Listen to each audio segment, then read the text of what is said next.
ఓం నమః శివాయ. ఓం నమో నారాయణాయ. కర్మ నరదృష్టి నివారణ కాళభైరవాయ నమో నమః. ఓం గురు అరిష్టేతు సంప్రాప్తే గురు పూజాంచ కారయేత్. గురుధ్యానం ప్రవక్ష్యామి.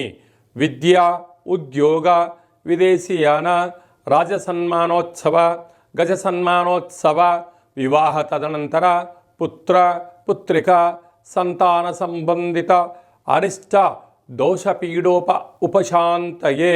హరి ఓం. మా ఛానల్కి స్వాగతం. చూస్తున్న వీక్షకులకు ప్రేక్షకులకు ప్రియ కాళభైరవ భగవద్బంధులకి స్వాగతం పలుకుతూ మమ్మల్ని ఎంతగానో ఆదరిస్తూ ఉండబడినటువంటి ప్రియ సోదర సోదరీమణులకు, సనాతన ధర్మ సంరక్షకులకు, జ్యోతిష్య అభిమానులకు, పుష్కర స్నానం చేసేటువంటి ఆధ్యాత్మిక భగవద్బంధువులకి, అంటే 12 ఏళ్ళకోసారి మనకు పుష్కరాలు వస్తూ ఉంటాయి. కుంభమేళ, అర్ధ కుంభమేళ, మహాకుంభమేళలో స్నానం చేసే వారందరికీ మరొక్కసారి చిన్న విన్నపం ఏమిటయ్యారగా, వృషభ రాశిలో నుంచి దేవగురు బృహస్పతి మిథున రాశిలోకి ప్రవేశం జరుగుతుంది కనుక మనకు సరస్వతి మాత అంటే సరస్వతి నది పుష్కర మహోత్సవ కార్యక్రమాలు జరుగుతూ ఉన్నాయి. కనుక మనకు తెలంగాణ రాష్ట్రంలో కాళేశ్వరం దగ్గర మనకు అంతర్వాహినిగా సరస్వతి నది పుష్కర మహోత్సవ కార్యక్రమాలు గవర్నమెంట్ వారు కూడా పెద్ద ఎత్తున ఏర్పాట్లు చేయడం జరుగుతుంది. కనుక మనమందరము కూడా మే నెల 15వ తారీఖు నుండి 27వ తారీఖు వరకు మన వీలును బట్టి వెళ్ళి పుష్కర స్నానాన్ని ఆచరింపజేసుకొని ముక్కోటి దేవతల యొక్క ఆశీస్సులు, పుష్కరుడి యొక్క ఆశీస్సులు పొందాలని కోరుకుంటూ అందరిపైనను, ద్వాదశ రాశులపైనను, ఈ భూమండలం మీద ఉండబడినటువంటి అనేక జంతువులపైనను, పక్షులపైనను, ప్రకృతిపైనను దేవగురు బృహస్పతి యొక్క ఆశీస్సులు ఉండాలని కోరుకుంటూ అందరినీ చల్లగా ఆశీర్వదించమని కోరుకుంటూ మనము స్వామివారిని వేడుకుందాం. ద్వాదశ రాశుల్లో గ్రహ గమనాన్ని ఓసారి వీక్షింపజేద్దాం. 15/5/2025 నుండి 31/5/2025 వరకు ద్వాదశ రాశుల్లో గ్రహ గమనాల్ని మరొక్కసారి వీక్షింపచేద్దాం. మేషరాశిలో బుధ భగవానుడు సంచార స్థితి. వృషభ రాశిలో రవి భగవానుడు ఏడాది తర్వాత సంచార స్థితి. 12 సంవత్సరముల తర్వాత మిథున రాశిలో దేవగురు బృహస్పతి సంచార స్థితి. కర్కాటక రాశిలో కుజ భగవానుడు నీచభంగ రాజయోగ సంచార స్థితి. కన్యరాశిలో కేతు సంచార స్థితి. మీనరాశిలో శుక్ర భగవానుడు, శని భగవానుడు, రాహు భగవానుడు సంచార స్థితితో ప్రారంభంలో ఇలా ఉన్నాయి.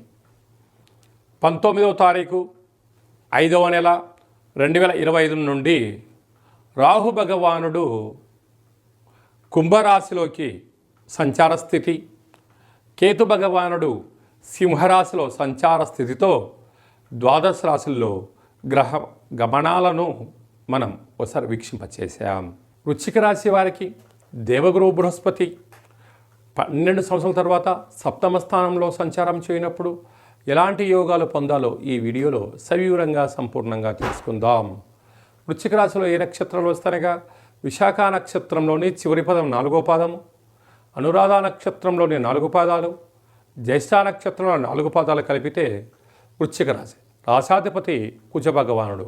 సంతాన స్థానంలో త్రిగ్రహ సంచార స్థితి ఉండడం వల్ల నూతనంగా వివాహమైన వారికి సంతాన యోగం, పిల్లల యొక్క చదువులు, అభివృద్ధి, దృష్టి సాధించడం, తరతరాల నుంచి వచ్చేటువంటి ధనపరమైనటువంటి ఆస్తులు వచ్చేటువంటి అవకాశాలు అధికంగా ఉన్నాయి.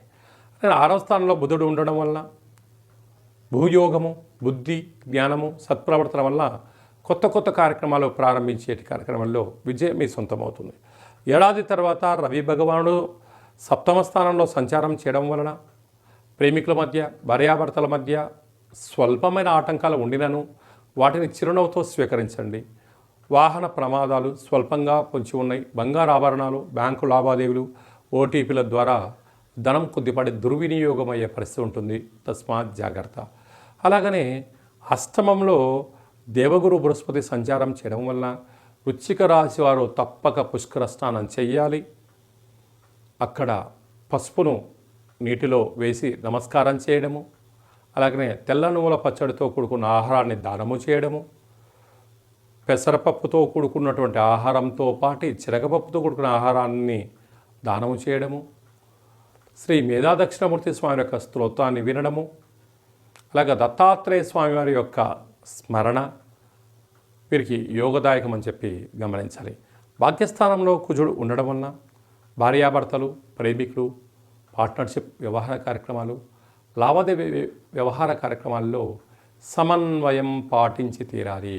లేకపోతే అనేక రకాల సమస్యలకు మీరే కేంద్ర బిందువు అయ్యి అపారంగా నష్టపోయే పరిస్థితి చాలా అధికంగా ఉంటుంది.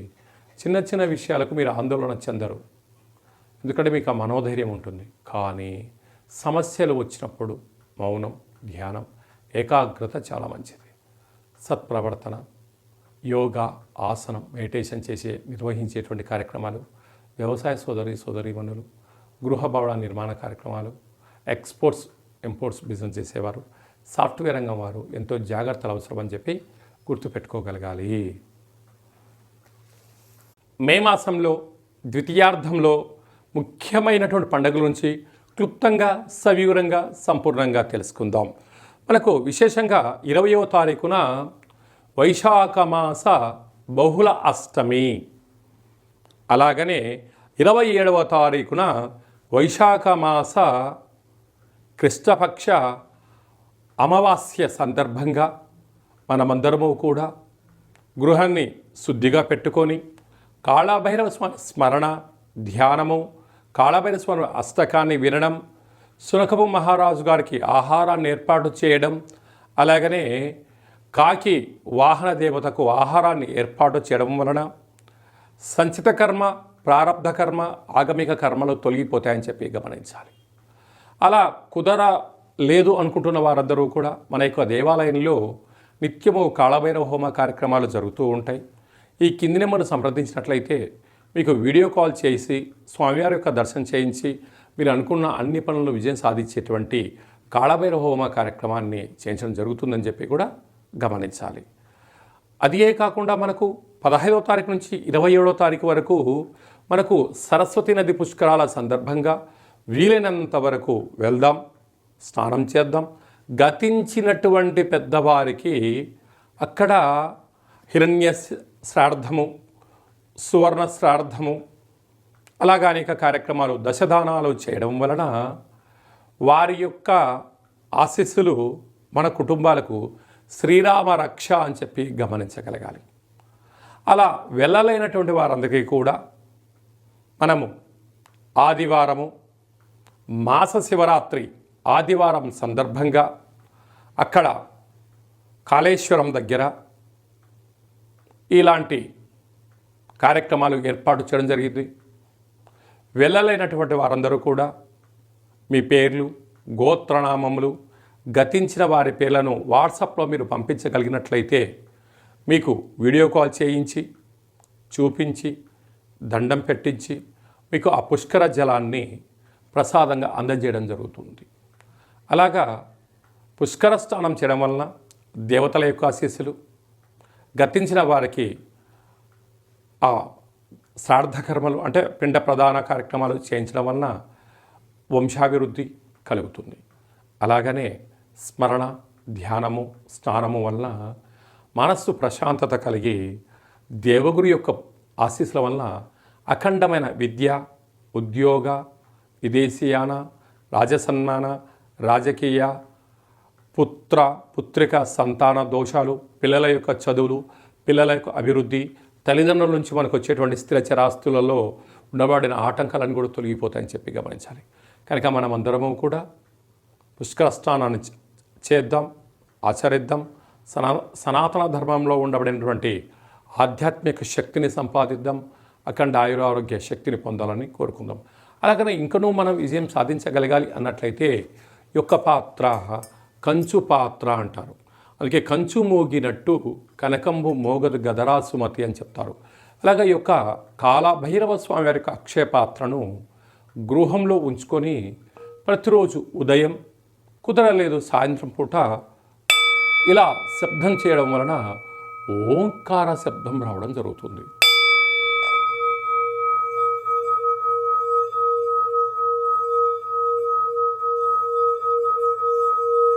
ఈ ఓంకార శబ్దాన్ని సృష్టించడం వలన, వినడం వలన మన మనస్సు ప్రశాంతత ఉండడం, గృహంలో ఉండబడినటువంటి జ్యేష్ఠాదేవి బయటికి వెళ్ళిపోవడం, ఇంట్లో వాస్తుదోషం తొలగిపోవడం, మానవుని శరీరంలో చక్రాలు వికసింపచేయడం, మనం ఏదైతే అనుకుంటున్నామో ఆ పనులు అన్నిటినీ కూడా కాళభైరవ స్వామి వారి ముందుండి నెరవేర్చడం జరుగుతుంది. అలాగా కాళభైరవ స్వామి యొక్క పూజ 20 రకాల వస్తువులతో దిష్టి దించి ఈ అక్షయ పాత్రను అందజేయడం జరుగుతుంది. కనుక మనమందరము కూడా అక్షయ పాత్రను ఇంట్లో ఉంచుకుందాం, అష్ట కష్టాలకు స్వస్తి పలుకుదాం, అష్టైశ్వర్యాలకు స్వాగతం పలుకుదాం. అలాగే మీ వ్యక్తిగత జాతకం తెలుసుకోవాలనుకుంటున్నారా? మీరు పుట్టినటువంటి తేదీ, నెల, సంవత్సరం, సమయం, మీ పేరు రాసి ఆన్లైన్ ద్వారా కానీ ఆఫ్లైన్ ద్వారా కానీ మీరు పంపించగలిగినట్లయితే 100 సంవత్సరాల జాతకాన్ని రాసి పంపించి మీరు పుట్టినప్పుడు గ్రహ గమనాలు ఎలా ఉన్నాయి, ప్రస్తుతం ఎలా ఉంటున్నాయి, రాబోయే కాలంలో ఎలా ఉండబోతున్నాయో సవివరంగా సంపూర్ణంగా తెలియజేయడం కూడా జరుగుతుంది.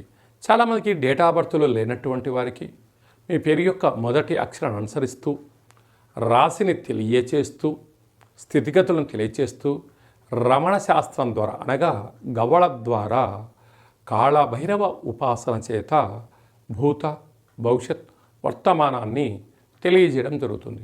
కనుక జాతకాన్ని తెలుసుకుందాం, జీవితంలో రాబోయేటువంటి అడ్డంకులను తొలగించుకుందాం, ఐశ్వర్యాన్ని, ఆనందాన్ని పొందుదాం, అద్భుతమైన యోగాలను మన సొంతం చేసుకుందాం, మన గ్రామ, రాష్ట్ర, దేశ, ప్రపంచ స్థాయి వరకు అందరం ఎదగాలని కోరుకుందాం. కనుక జాతకం తెలుసుకోవాలనుకుంటున్న వారందరూ కూడా అపాయింట్మెంట్ తీసుకొని సంప్రదించగలరు. అలాగా వివాహం కాని వారికి ఎందుకు వివాహం అవ్వడం లేదు, జాతకాలు ఎలాంటి దోషాలు ఉన్నాయి, ఎలాంటి అబ్బాయి ఎలాంటి అమ్మాయిని వివాహం చేసుకోవచ్చు, ఎలాంటి అమ్మాయి ఎలాంటి అబ్బాయిని వివాహం చేసుకోవచ్చో తెలియచేయడం జరుగుతుంది. వివాహం అయినటువంటి దంపతులు తరచుగా చిన్న చిన్న విషయాలకు గొడవపడడం, విడిపోయేంత వరకు తీసుకొస్తూ ఉంటారు. అలా కాకుండా చిన్న చిన్న మార్పుల సలహాలు, సూచనల ద్వారా మిమ్మల్ని ఆ పార్వతీ పరమేశ్వరులు ఎలా కలిసి ఉంటారో ఉండేటువంటి ఆధ్యాత్మిక సలహాలు, సూచనలు ఇవ్వడం కూడా జరుగుతుందని చెప్పి గమనించాలి.